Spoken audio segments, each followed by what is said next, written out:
pouvoir commencer ce webinaire, donc ce JT Live qui est donc destiné aux mesures liées au fonds de solidarité et aux prêts BPI, aux aides qui ont été lancées par BPI là-dedans.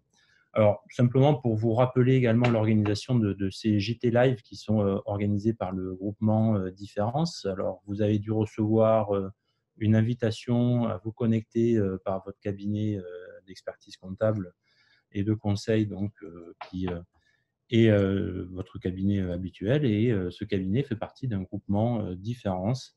C'est pour ça que vous avez sûrement dû remarquer derrière moi l'ensemble des logos des cabinets qui forment ce groupement.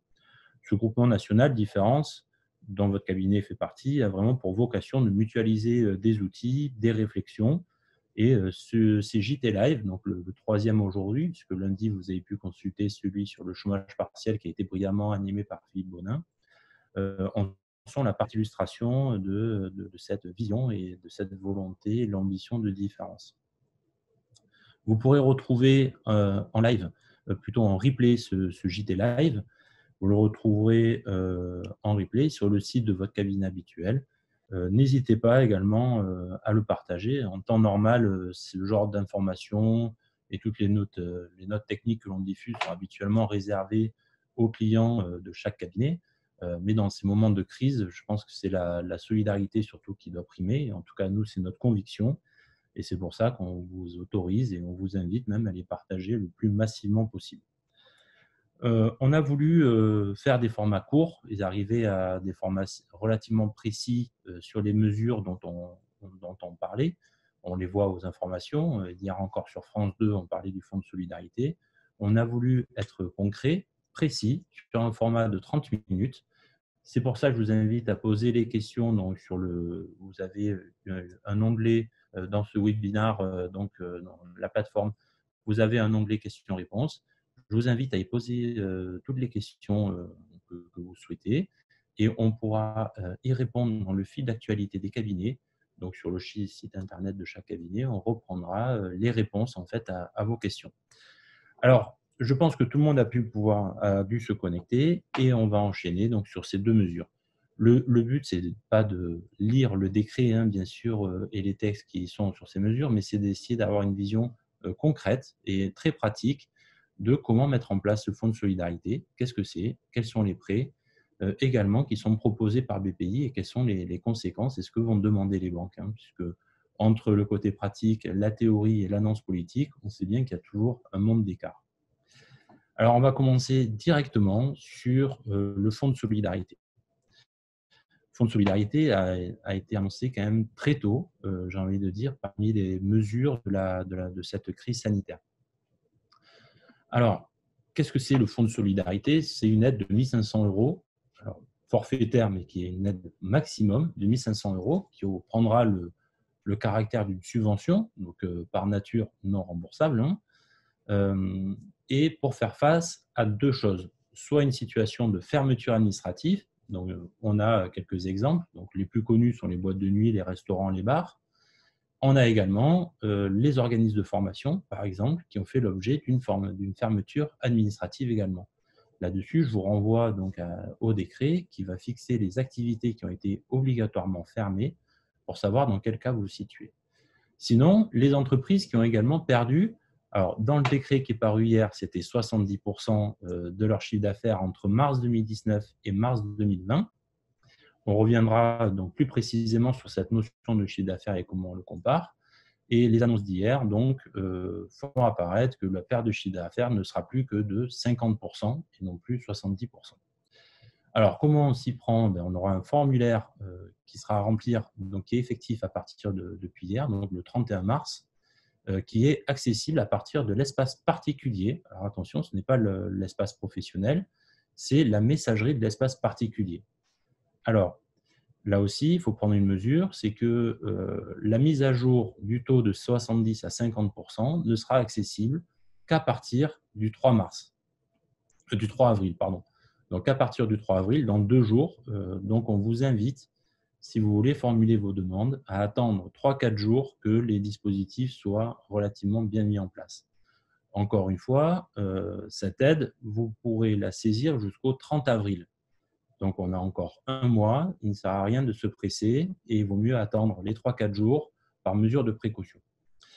Cette aide, elle concerne le mois de mars et elle sera sûrement reconduite. Pour l'instant, on n'a pas de certitude, mais c'est des annonces qui sont faites. Mais elle sera sûrement reconduite pour le mois d'avril et peut-être pour le mois de mai ou une partie du mois de mai si le confinement se prolonge également. Alors, qui est concerné par ce fonds de solidarité? C'est tous les indépendants et toutes les TPE. Alors, qu'est-ce qu'on entend par TPE? C'est une entreprise qui fait moins de 1 million d'euros de chiffre d'affaires sur 12 mois, j'ai envie de dire. C'est-à-dire que si vous avez fait 800 000 euros de chiffre d'affaires sur 6 mois, on va appliquer un prorata temporis et forcément, vous serez en dehors des clous. Donc, on va se baser sur le chiffre d'affaires simplement du dernier exercice clos. Donc, si vous clôturez votre exercice au 31 décembre 2019, on prendra votre chiffre d'affaires du 31 décembre 2019 s'il a bien duré 12 mois, bien entendu. Et on va regarder ce seuil de 1 million d'euros de chiffre d'affaires. Il faut également faire moins de 60 000 euros de bénéfices imposables annuels. Alors, la notion de bénéfice imposable, également, il faut faire attention parce qu'on va retraiter la rémunération du dirigeant dans le bénéfice imposable. C'est-à-dire qu'on va rajouter au bénéfice imposable tel qu'il apparaît sur votre liasse fiscale au 31 décembre 2019 la rémunération qu'a pu percevoir votre gérant majoritaire ou également le président de la SAS. Voilà, il faut employer moins de 10 personnes, donc plutôt 10 personnes au plus, donc moins de 11, 10 personnes maximum. Ne pas être une entreprise également en difficulté et ça va s'appliquer quel que soit votre statut, que vous soyez en SARL, en SAS, en URL, en SASU, mais également si vous êtes micro-entrepreneur, également si vous êtes en profession libérale, également si vous êtes un artisan ou un commerçant. Il faut quand même également avoir débuté son activité avant le 1er février 2020. Une autre précision qui est importante, c'est que l'activité pour laquelle l'entrepreneur sollicite l'aide doit être l'activité principale de l'entrepreneur. C'est-à-dire qu'il faut y consacrer la majeure partie de son temps. Donc ça, c'était pour les personnes qui vont être concernées par ce fonds de solidarité. L'aide de 1 500 euros est là pour compenser les pertes donc, liées à l'activité. Donc, soit effectivement l'activité a effectivement baissé, soit le chiffre d'affaires, donc l'activité a été réellement fermée, donc une entreprise de tourisme, d'événementiel, les commerces non alimentaires, les restaurants, soit le chiffre d'affaires a baissé de plus de 50%. Si la baisse du CA a été inférieure à 1 500 euros, donc, on a vraiment deux questions à se poser. La première logique, c'est de se dire, est-ce que je suis éligible à l'aide? C'est-à-dire que j'ai été fermé ou mon chiffre d'affaires a baissé de plus de 50% entre mars 2019 et mars 2020. Maintenant, je vais regarder la quotité de mon aide. Donc, mon aide est une subvention de 1 500 euros maximum. Donc, si la baisse du chiffre d'affaires a été inférieure à 1 500 euros, alors l'aide sera égale à la baisse du chiffre d'affaires. Si le chiffre d'affaires a baissé de plus de 1 500 euros, alors mon aide sera égale à 1 500 euros. Voilà, donc si vous avez par contre bénéficié de 2 semaines d'arrêt maladie au cours du mois de mars 2020, ou si vous bénéficiez également d'une pension d'invalidité ou d'une manière générale, vous avez également un autre type de revenu, vous serez exclu de l'indemnisation du fonds de solidarité des 1 500 euros. Alors pareil, si vous cumulez également une allocation de retour à l'emploi, vous ne pourrez pas bénéficier de ce fonds de solidarité. Encore une fois, on est vraiment sur une aide d'urgence pour les personnes qui se retrouvent vraiment sans aucune ressource. Pour le calcul de la perte de chiffre d'affaires, on va comparer la baisse de 50% donc du chiffre d'affaires N-1 pour la même période, c'est-à-dire mars 2020 contre mars 2019. Alors, bien sûr, si votre entreprise n'existait pas en mars 2019, on va comparer le chiffre d'affaires moyen mensuel que vous avez réalisé depuis la création de votre entreprise. C'est ce qui va servir de référence. Par exemple, si j'ai ouvert mon entreprise le 1er avril 2019 et que je clôt donc le premier exercice au 31 décembre 2019. Je vais donc comparer le chiffre d'affaires que j'ai fait sur ces 9 mois. Donc, je vais prendre le chiffre d'affaires total réalisé sur les 9 mois d'activité et que je vais diviser par 9 pour avoir le chiffre d'affaires moyen mensuel de mon activité. Et c'est ce chiffre d'affaires de référence que je vais comparer avec le mois de mars 2020. Et je pourrais comparer si j'ai bien perdu plus de 50% de mon chiffre d'affaires. Et dans un deuxième temps, je vais regarder si la baisse de ce chiffre d'affaires est supérieure ou inférieure à 1 500 €. Encore une fois, parce que l'aide de 1 500 € est un maximum et elle est dans tous les cas plafonnée à la perte de chiffre d'affaires que j'ai eue entre 2019 et 2020. Ce qui veut dire que même si j'ai fermé pour une fermeture administrative, mais que je n'ai pas perdu de chiffre d'affaires entre 2020 et 2019, soit parce que 2019 a été faible, soit parce que les 2 premières semaines de 2020 ont été très élevées, dans ce cas-là, je n'aurai pas d'aide du tout, même si je remplis le critère pour être éligible. Voilà, donc c'est quand même, il faut faire très attention sur ces notions-là. Donc, de bien déterminer le chiffre d'affaires en comparable, de pouvoir également déterminer le chiffre d'affaires 2020, donc l'éligibilité et le montant de la prime. J'ai également précisé tout à l'heure que le dispositif n'était pas accessible pour les entreprises en difficulté. La notion d'entreprise en difficulté relève de la notion européenne. La notion européenne, elle précise donc qu'une entreprise en difficulté est une entreprise qui est en situation de redressement judiciaire ou en situation de sauvegarde. Donc, qui est bien dans la période de redressement judiciaire, de liquidation ou de sauvegarde et qui n'a pas encore conclu son plan de continuation. Si vous êtes dans un plan de continuation, vous êtes éligible. Si vous êtes donc pendant la période d'observation du redressement judiciaire, de la sauvegarde, de la liquidation, vous ne serez pas éligible à ce fonds d'aide. L'entreprise en difficulté est également une société qui a perdu plus de la moitié de son capital social. Donc, si nos capitaux propres, donc comptables au 31 décembre 2019, sont inférieurs à la moitié du capital social augmenté de la prime d'émission, on sera également exclu de ce fonds de solidarité, donc de cette aide. Alors, l'aide, encore une fois, elle est réservée aux entreprises. Ce n'est pas la personne physique qui va la toucher, c'est bien une entreprise, donc peu importe le statut de la personne au sein de l'entreprise. Une dernière précision, si votre entreprise est détenue par une société holding, par exemple, si elle est détenue par une société holding, vous ne serez pas également éligible au dispositif. Simplement, le dispositif va être remonté sur la société holding. Et c'est sur la société holding que l'on va vérifier le respect des 2 critères de chiffre d'affaires, donc inférieur à 1 million d'euros, et de bénéfices imposables de 60 000 €. Et on va regarder ces critères d'une manière cumulée. C'est-à-dire que l'on va cumuler les chiffres d'affaires que la holding détient de la holding et de ses filiales. Et également, on va rajouter les bénéfices imposables de la holding, de ses filiales, en retraitant toutes les rémunérations des dirigeants sur la holding et sur les filiales. Donc, vous voyez que les critères sont quand même très restreints. Ce fonds de solidarité prévoit également une aide complémentaire qui est un dispositif qui va être organisé par les régions et c'est une aide complémentaire d'anti-faillite qui va être un montant de 2 000 €. Donc, c'est la région qui prendra la différence. Le critère, c'est d'être vraiment en grande difficulté. Ça veut dire que l'on ne peut pas faire face aux échéances à 30 jours.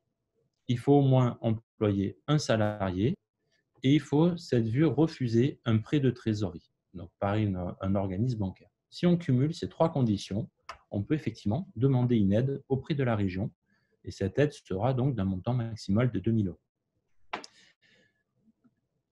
Ces 2 volets d'aide sont souvent complétés par des troisièmes volets. Et là, dans ce cas-là, c'est chaque région qui a pris des dispositions particulières.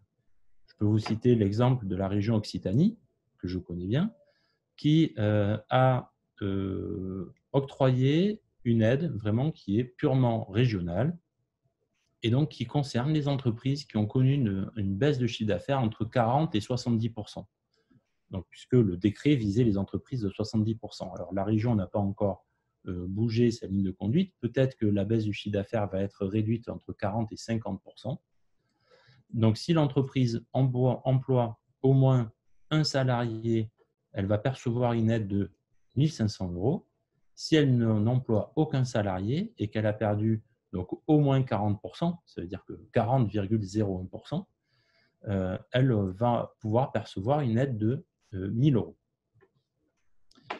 Alors, pour faire la démarche, elle va être automatique sur une simple déclaration qui va être adressée par la messagerie sécurisée donc de l'espace particulier du site impôts.gouv. Alors, le calendrier, c'est entre le 31 mars et le 30 avril. Malgré tout, comme le montant a changé, le temps de remettre à jour le site, on vous préconise d'intervenir à partir du 3 avril seulement. Et à partir du 15 avril 2020, vous pourrez contacter la région pour obtenir l'aide, donc les régions, oui, pour obtenir l'aide complémentaire des 2 000 €. Alors, quand vous serez sur le site, vous allez devoir vous donner une information qui sera quand même très simplifiée, puisqu'à partir du numéro de sirène de l'entreprise, vous allez directement avoir les coordonnées qui vont s'afficher. Il faudra fournir le RIB pour pouvoir percevoir le paiement. Vous allez devoir, donc du coup, le RIB de la personne morale, en tout cas de votre entreprise. Il va falloir renseigner le chiffre d'affaires donc 2020 et le chiffre d'affaires 2019 pour bien calculer, de mars 2019 pour bien calculer la perte de chiffre d'affaires. Et vous allez devoir attester sur l'honneur que vous respectez bien les critères. Donc là aussi, n'hésitez pas à retourner vers votre expert comptable donc pour qu'il fasse la déclaration ou surtout en tout cas qu'il s'assure avec vous que vous respectez bien les critères. Sinon, bien sûr, vous aurez fait une fausse déclaration. Voilà, donc le dispositif, quand on prend toutes les contraintes et que l'on ajoute tous les critères d'éligibilité, on se rend compte quand même que finalement, ce dispositif ne va concerner un peu moins de personnes que l'on aurait pu laisser entendre dans les annonces politiques, puisque on retraite dans les 60 000 € de résultats de bénéfices imposables, on retraite bien la rémunération du président de la SAS ou du gérant majoritaire de la SARL ou de l'URL, ou d'une manière générale sur une activité donc soumise à l'IR, ce sera bien le bénéfice imposable qui va apparaître. On va également exclure toutes les entreprises en difficulté, donc qui sont en procédure collective, redressement judiciaire, sauvegarde ou liquidation. Bien sûr, le mandat ad hoc n'est pas une procédure collective. Elles vont être exclues, sauf si elles sont en plan de continuation et également elles sont dans le dispositif. On va, pour les sociétés qui détiennent ou qui sont donc détenues ou détenantes, on va devoir cumuler tous les critères de chiffre d'affaires et de bénéfices imposables. Et on va également enlever les entreprises en difficulté, donc qui auraient perdu la moitié de leurs fonds propres. L'aide régionale qui vient alimenter également les 2 000 €. Les troisièmes volets qui sont vraiment les aides spécifiques à chaque région. Et j'ai envie de compléter le propos par également des aides de l'URSSAF, donc de l'action sociale, qui là aussi sont discriminées région par région. Vous pouvez faire un dossier auprès de l'URSSAF pour demander un fonds de solidarité si vous ne rentrez pas dans les critères. Même si vous demandez de rentrer dans les critères, il n'y a pas de position en fait nationale. Et j'ai envie de vous proposer effectivement de vous rapprocher de chaque URSSAF pour faire la demande d'aide sociale. Si encore une fois, vous êtes dans une situation où vous avez perdu plus de 50% de votre chiffre d'affaires et si vos bénéfices imposables sont inférieurs à 60 000 €. Alors, sur la notion de chiffre d'affaires, bien sûr, on est sur la notion de chiffre d'affaires comptable de mars 2019 ou de mars 2020. Et pour les personnes qui seront en comptabilité de trésorerie, on sera sur les recettes nettes encaissées, notamment pour les activités sous forme de BNC. Alors, au niveau des prêts BPI, on a entendu également beaucoup d'annonces et relativement tôt dans la gestion de cette crise. C'est vrai que c'est la première fois que l'on assiste à une mobilisation de capitaux aussi importante par le gouvernement pour venir soutenir l'économie française et d'une manière générale les entreprises françaises. Quelques points d'attention quand même. C'est que ces aides, elles ont été mobilisées pour venir en soutien à la crise du Covid-19, donc du coronavirus. Elles sont destinées à faire face à des mesures et des urgences conjoncturelles et pas du tout des mesures structurelles. Alors, encore une fois, il faut aussi garder en tête que les banquiers, depuis donc mars 2020, n'ont pas changé de métier. Leurs fondamentaux, c'est toujours de financer une entreprise et surtout de pouvoir assurer le recouvrement des fonds qu'ils vont avancer ou qu'ils vont prêter. Alors, le banquier aura toujours aussi cette notion de gestion du risque et la notion de financement. Donc, deux écueils à éviter, à mon avis, c'est quand même de continuer à solliciter les banquiers avec un dossier qui soit bien présenté, structuré et surtout transparent. Voilà.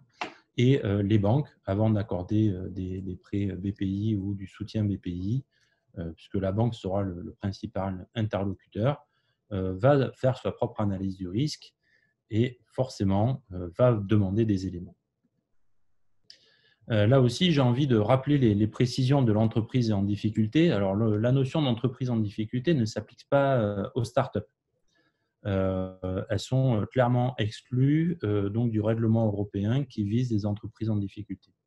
On va regarder l'entreprise en difficulté à la date du 31 décembre 2019.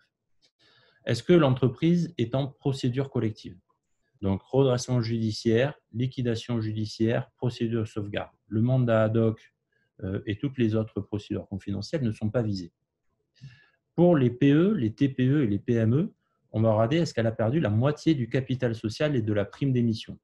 BPI a mis à disposition une calculatrice, d'ailleurs sur Excel, où effectivement, on va prendre la moitié de la prime d'émission et du capital social, on rajoute toutes les réserves qui existent au sein de l'entreprise, on ajoute également la période et il faut que ce résultat donc, soit supérieur à 0. Sinon, ça voudrait dire qu'on a perdu la moitié du capital social. Quand on est une ETI, on applique deux ratios qui sont différents. On va d'abord regarder donc, ces deux ratios qui sont cumulatifs pour savoir si on est une entreprise en difficulté. D'abord, le ratio d'emprunt. Est-ce que les ratios d'emprunt plus le crédit bail sont supérieurs aux fonds propres pardon, excusez-moi, les ratios d'emprunt plus de crédit bail divisés par les fonds propres sont supérieurs à 7. C'est-à-dire qu'on est vraiment une entreprise hyper endettée. Et si on a un EBE, donc retraité du crédit bail, qui est inférieur aux intérêts des emprunts que l'on verse. Donc là, effectivement, on voit qu'on a aussi des ratios d'endettement qui sont très, très importants sur les ETI. Une autre précision, c'est ce qu'on appelle le montant des fonds propres et des quasi-fonds propres. Donc, les fonds propres et les quasi-fonds propres au sens de BPI ou d'une manière générale au sens des aides de l'État, c'est la formule qui permet d'obtenir les capitaux propres plus les comptes courants d'associés auxquels on va retraiter les dettes financières et les aides déjà perçues, donc de BPI. Ce montant des fonds propres et quasi-fonds propres est également important puisque certains prêts sont plafonnés au montant de ces fonds propres ou quasi-fonds propres. Alors, les premières mesures qui ont été annoncées, ce sont surtout des mesures de différé.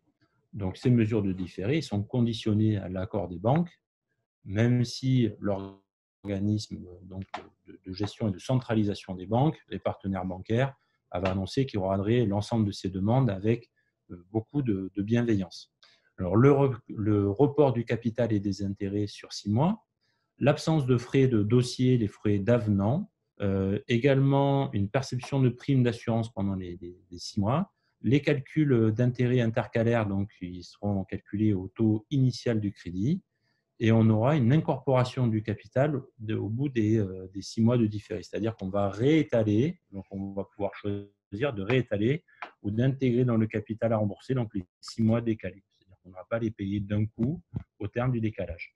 Donc ça permet effectivement d'avoir une action sur la trésorerie de l'entreprise pendant 6 mois en décalant toutes les échéances d'emprunt. Donc on va pouvoir alléger tous les flux. L'ensemble de ces dispositifs, bien sûr, sont là pour soulager la trésorerie et surtout maintenir la trésorerie à court terme des entreprises.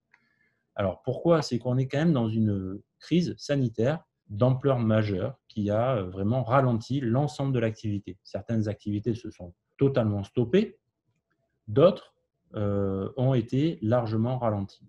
Donc, on est vraiment sur une crise d'activité. Et il ne faudrait pas rajouter à cette crise d'activité une crise financière et une crise de trésorerie. C'est-à-dire que si les entreprises ralentissent leur activité, elles ont tendance à avoir un repli sur elles-mêmes et de ne refuser de payer les fournisseurs. En fait, c'est quand même une posture qui n'est pas tenable, puisque du coup, les fournisseurs sont aussi des entreprises qui ont besoin de leur trésorerie et ont besoin d'encaisser pour continuer à fonctionner. Alors simplement, l'État a décidé de mobiliser beaucoup de dispositifs pour remettre de la trésorerie à court terme dans les entreprises pour leur permettre de faire face et de continuer à assumer les échéances des fournisseurs. Le principe, en fait, il est là. On est vraiment en train de pouvoir doter de la trésorerie à court terme sur les entreprises pour faire face à leurs engagements. Alors là, le dispositif phare, donc depuis une semaine, c'est le prêt de garantie des entreprises, donc le PGE. L'essentiel du dispositif, c'est quoi? C'est une mesure de soutien ouverte à toutes les entreprises. Donc, il est applicable pour tous les prêts consentis entre le 16 mars et le 31 décembre 2020 par les banques. Donc, on est bien sur un prêt bancaire, pas sur un prêt de BPI. Toutes les entreprises, quelle que soit leur taille, y ont droit, y compris les auto-entrepreneurs. On exclut seulement les SCI, les établissements de crédit, les sociétés de financement. Et le prêt sera calculé sur le chiffre d'affaires 2019, donc jusqu'à 25%. C'est un plafond, ça veut dire que ce n'est pas automatique, hein. On est quand même conditionné à l'octroi d'une banque, ou alors 2 années de masse salariale si on est une start-up. Donc, c'est 2 années de la masse salariale de l'année 2019. Plusieurs prêts pourront être consentis. Par contre, on ne pourra faire qu'une seule demande sur le mois d'avril, mais on pourra les reprolonger donc jusqu'au 31 décembre 2020. Alors, c'est un prêt qui est accordé par une banque, mais par contre, BPI va se porter garant de ces emprunts. Ce qui va permettre forcément à la banque de ne pas vous demander de caution personnelle ou d'autres types de garanties, et elle aura quand même une garantie donc, de 90% de la somme prêtée. Le but, c'est vraiment de favoriser les prêts de trésorerie à court terme aux entreprises. Donc BPI garantit jusqu'à 90% des emprunts donc effectués par les entreprises auprès des banques pour financer notamment leur augmentation de BFR. Encore une fois, on est en train de financer du conjoncturel et pas du tout du structurel. Donc, l'emprunt aura une durée entre 3 ans et 6 ans. Donc, BPI garantit également 90% d'un découvert autorisé par la banque pour une durée de 12 à 18 mois. Donc, si votre banque vous propose d'augmenter les facilités de caisse ou d'une manière générale les bons concours bancaires à court terme, effectivement, il y aura cette garantie qui va être mise en place. Les banques pourront aussi accorder des reports de remboursement des facilités de caisse, bien entendu. Alors, comment on procède? C'est un dispositif qui est relativement simple, 4 étapes. On demande le prêt à la banque, on obtient un préaccord de la banque, on transmet à BPI via sa plateforme son SIRET, le montant du prêt, le nom de l'agence pour obtenir un identifiant unique. On communique l'identifiant à la banque et elle pourra donc débloquer le prêt une fois que l'identifiant a été donc validé. Alors, à noter également, quand on a des encours entre plusieurs banques, effectivement, on pourra souscrire plusieurs prêts auprès des différentes banques que l'on auprès des différents partenaires bancaires. Alors, les conditions d'éligibilité des PME, des TPE qui rencontrent des difficultés de trésorerie qui ne sont pas d'origine structurelle. Un plafond de risque maximum de 1,5 million par entreprise. Il faut employer moins de 5 000 salariés ou réaliser un chiffre d'affaires de moins de 1,5 milliard. Toutes les formes juridiques sont concernées, donc jusqu'aux associations, aux fondations ayant une activité économique, les micro-entrepreneurs, les exploitations agricoles, les professions libérales. Donc, c'est un dispositif qui est relativement large. Le prêt pourra représenter donc 25% du chiffre d'affaires, ce qui correspond donc à 3 mois, 2 ans de la masse salariale 2019 pour les entreprises nouvelles ou les entreprises innovantes. Là également, une entreprise innovante, forcément, le critère du chiffre d'affaires ne serait pas du tout pertinent à retenir puisqu'elle n'est pas encore arrivée sur sa phase de croisière. Le remboursement du capital et des intérêts sera totalement décalé, différé de 1 an. Et là, au bout de ces 1 an, on pourra choisir une durée de remboursement pouvant aller de 1 à 5 ans. C'est pour ça que ce prêt pourra durer donc un remboursement soit sur 12 mois, soit de 2 ans à 6 ans au total, quand on intègre le différé de 12 mois. Le taux sera un taux bancaire sans marge. C'est-à-dire qu'aujourd'hui, on est à peu près sur de l'Euribor plus 0,25 qui est proposé par les banques. L'Euribor étant négatif, on est donc sur un taux qui est à 0,25%. Ce n'est pas un taux gratuit, c'est un taux qui est sans marge pour les banques. Par contre, il y a une garantie donc de 90% qui est jusqu'à 90% qui est actionnée par BPI et elle a également un coût. Donc le taux est sans marge et la garantie aura également un coût. Donc on voit, donc si on se positionne sur la colonne de gauche dans le tableau que l'on a centralisé sur le support, qui concerne la plupart des entreprises, je pense, qui sont connectées sur ce JT. La quotité garantie donc de 90%. Donc la prime de garantie serait égale à 25 points de base. Donc 25 points de base, un point de base, c'est 0,01%. Donc 100 points de base, c'est égal à 1% du montant du capital emprunté. Donc la prime de garantie sera égale à 0,25% pour la première année. Et ensuite, elle sera progressive sur l'année 2, 3, 4, 5 et arriver donc jusqu'à une prime qui est égale à 1%. La prime de garantie sera égale à 1% du capital à partir de l'année 4, entre l'année 4 et 6. Donc, ce n'est pas un taux c'est pas un prêt qui est gratuit. Et quand on additionne le taux de la banque et le taux de la garantie, on arrive sur à peu près un taux de 1,25 sur une durée de 6 ans, ce qui n'est quand même pas un taux non plus excessif dans le contexte où on est pour arriver à préserver notre trésorerie à court terme. Alors, le dispositif est très simple, encore une fois, 4 étapes. On sollicite la banque, on demande un code qu'on lui transmet. Mais par contre, la banque, effectivement, va jouer son rôle de banquier.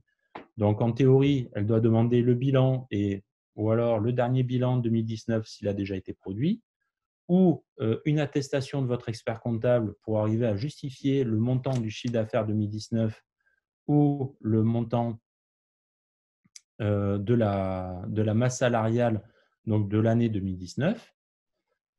En pratique, le banquier va devoir aussi avoir une analyse de risque, c'est-à-dire qu'il va vous demander effectivement le bilan pour faire sa propre analyse et il va vous demander quel est l'objet de la demande, c'est-à-dire quel est en fait l'intérêt de la demande, quel est l'impact du Covid-19 sur la trésorerie via les clients, via les fournisseurs, via le résultat d'une manière générale de l'activité. Il va falloir également décrire les mesures qu'on a déjà prises dans le cadre de cette crise. Le point financier à date, donc le remboursement mensuel de vos dettes à payer. Donc, quelles sont les dettes fournisseurs? Est-ce que vous avez un encours de TVA? Est-ce que vous avez demandé un report de loyer, d'échéance d'emprunt, de crédit bail? Et quelles sont aussi les dettes sociales que vous allez différer? Et également, il vous demandera, pour avoir une bonne lisibilité, un prévisionnel de trésorerie sur 12 mois.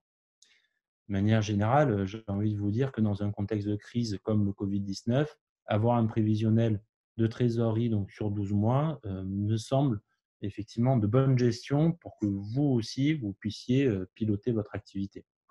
Alors, l'art est quand même difficile puisqu'on ne connaît pas la date de sortie de la crise et on pense pouvoir se baser sur un scénario raisonnable avec une sortie de crise donc entre mi-mai et fin mai à aujourd'hui. Alors, dans le support, on vous a joint également un exemple de trésorerie à court terme. Donc, c'est un tableur Excel que l'on mettra également dans le fil d'actualité où chaque cabinet pourra aussi vous le transmettre. C'est un tableur tout simple où on a les entrées, où on montre du coup le montant du prêt sollicité et les encaissements attendus également sur les 12 prochains mois et l'ensemble des décaissements. Donc, c'est vraiment un prévisionnel de trésorerie très classique.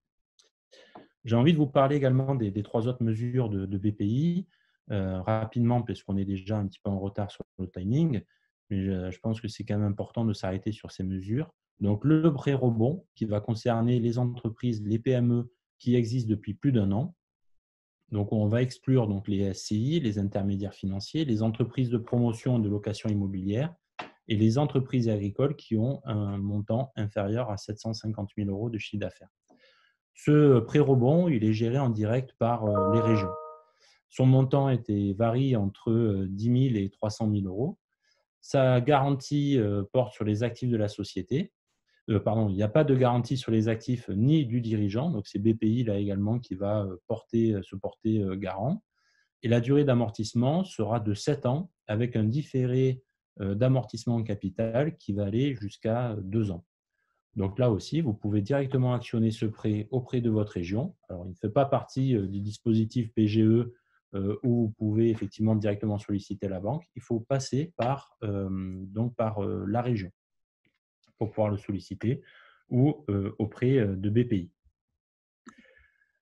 On a également le prêt Atout, donc qui est le prêt Atout qui est également mis à disposition par BPI. Donc, ce prêt va concerner les TPE, les PME, les ETI, donc qui existent depuis plus d'1 an.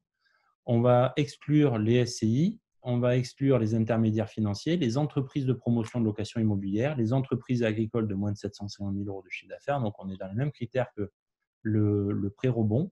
On va juste exclure également les entreprises en difficulté. La notion d'entreprise en difficulté, on va revenir sur donc le préalable de cette partie sur BPI, les entreprises en procédure collective ou les entreprises qui ont perdu la moitié de leur capital social. Le prêt va varier d'un montant entre 50 000 € et 5 millions d'euros pour les PME et jusqu'à 30 millions pour les ETI. Ce prêt, par contre, sera plafonné, contrairement au prêt rebond, ce prêt sera plafonné aux quasi-fonds propres et aux quasi-fonds propres de l'entreprise. Il sera forcément adossé à un crédit bancaire ou donc soit un nouvel emprunt, soit le maintien de lignes court terme qui vont également compter dans le financement, sachant qu'on aura un financement donc à 50-50. Si le prêt est sollicité pour 200 000 €, 100 000 € seront apportés par BPI sous forme de prêt et 100 000 € sous forme de facilité de caisse ou de maintien de facilité de caisse ou de nouveaux crédits accordés par un partenaire bancaire. Donc, pas de garantie sur les actifs ni sur le dirigeant. Et la durée d'amortissement sera de 3 à 5 ans avec un différé en capital, donc qui pourra aller jusqu'à 12 mois. Alors, pour contacter directement, vous pouvez faire une demande en ligne sur le site de BPI ou vous pouvez les contacter donc, sur le numéro de téléphone qui s'affiche donc, sur le 09 qui est un appel gratuit. Je vous inviterai à faire la demande plutôt en ligne par les temps qui courent, puisque les numéros de téléphone sont relativement saturés. Je pense que vous l'avez déjà constaté avec le site de l'ASP pour le chômage partiel. Les autres mesures dont je voulais vous parler, c'est le fonds de garantie, donc ligne confirmée.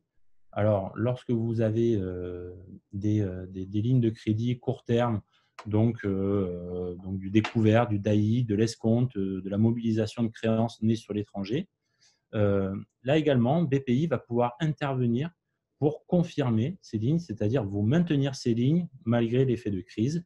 Et donc, BPI va pouvoir porter une garantie de 50% pour le maintien des lignes et va pouvoir augmenter sa garantie jusqu'à 80%, 90% de ces lignes si elles ont été augmentées d'au moins 20% par la banque. Donc, si j'avais aujourd'hui 100 000 € de facilité de caisse par ma banque, si ma banque me l'augmente jusqu'à 120 000 euros, effectivement, BPI pourra se porter garant de ce découvert jusqu'à 90%.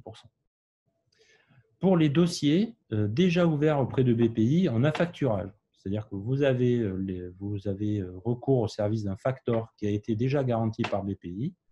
Donc, vous aurez la possibilité d'obtenir un crédit de trésorerie de 30% du volume mobilisé sur le contrat d'affacturage et vous allez pouvoir profiter également de la libération du dépôt de garantie. Donc, en fait, on va vous mettre à disposition le dépôt qui, normalement, est bloqué sur votre contrat d'affacturage, encore une fois, pour faciliter votre trésorerie court terme et pouvoir vous permettre de faire face à vos échéances fournisseurs. Alors, si malgré tout ça, vous avez des difficultés pour obtenir vos prêts de trésorerie, si malgré les mesures gouvernementales, les aides de BPI, vous avez toujours la capacité de pouvoir faire appel au médiateur du crédit. Donc, ce dispositif, en fait, vous permet d'avoir quelqu'un qui va intervenir auprès de votre banque, qui va intervenir pour vous aider à négocier rapidement un plan d'échelonnement, mais également la dénonciation du découvert, une ligne de crédit, le refus de crédit, le refus de caution de garantie ou de garantie d'assurance crédit.